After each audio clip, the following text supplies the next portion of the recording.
that she's now 75% or 100% ash. Keep around 12 liters, but she's only a first calf cow. First time calf, ne? By the second and the third calf, she will drastically go up. This Yeah. 10 up. Yeah, she will. Go She's to- already, she's already on 12. 12 liters. Okay. So for the second and the third time, she will go to 18, 20 liters Yeah, easily. this 2 times. એટલે એ જે madam હતા એનો અને એના જે ઘરવાળા હતા એનું કહેવાનું એમ છે કે આ ગાય છે એ પહેલું વેતરું છે, પહેલું વેતર વિયાણી છે અને આ ગાય છે એ પહેલું વેતર વિયાણી છે અને ઓરિજિનલ એ ચમટી છે. તો એ અત્યારે 11 થી 12 લીટર એક ટાઈમનું દૂધ કરે છે, એક જ ટાઈમ દોવે છે. અને બીજા વેતરે એનું કેવું છે કે 18 થી 20 લીટર દૂધ કરશે. અને આ એની ગાયોને પાણી પીવા માટેની વ્યવસ્થા છે. જો આપણે કુંડી હોય એમ પાતળી કુંડી બનાવી છે લાંબી, એટલે આમાંથી અવેડા ટાઈપની નાની, એમાંથી પાણી પી લે અને આખો દિવસ આમાં છૂટી રખડે. અને એ ભાઈને 750 હેક્ટર જમીન છે અહીંયા.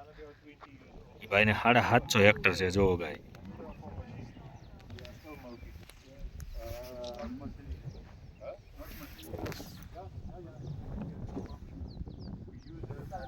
સાડા 700 હેક્ટર જમીન, એટલે 1 હેક્ટરમાં 5 વીઘા જમીન થાય, તો 750 હેક્ટર છે એવી જમીન. Wat is daai kou hierdie amper sê ek so mense net afgesam?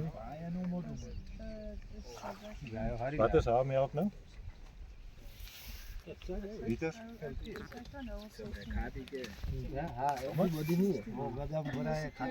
અને ગાયોની લંબાઈ ઊંચાઈ તમે જોઈ લો, એટલી જોરદાર છે. એના બચ્ચા જોવો પણ, અને એ કોઈ નબળી નથી. અને ખાવાનું અહીંયા આમ જોવો તો ભરપૂર છે. જાજી જમીન છે એની 750 હેક્ટર, એમાં એ જાજી બધી આવે જંગલ ને ખડ જ થાય છે બધું. અને બીજું અમુક ટકા વાવે છે, એટલે એ ગાયો માટે જ રાખેલું છે, ઢોર માટે. એટલે છૂટા રખડતા હોય ને છૂટા છરે. આ ક્રોસ બ્રીડ કરેલી ગાયું છે. જો અસલ આમ લાગે ઘોડું છે એવું.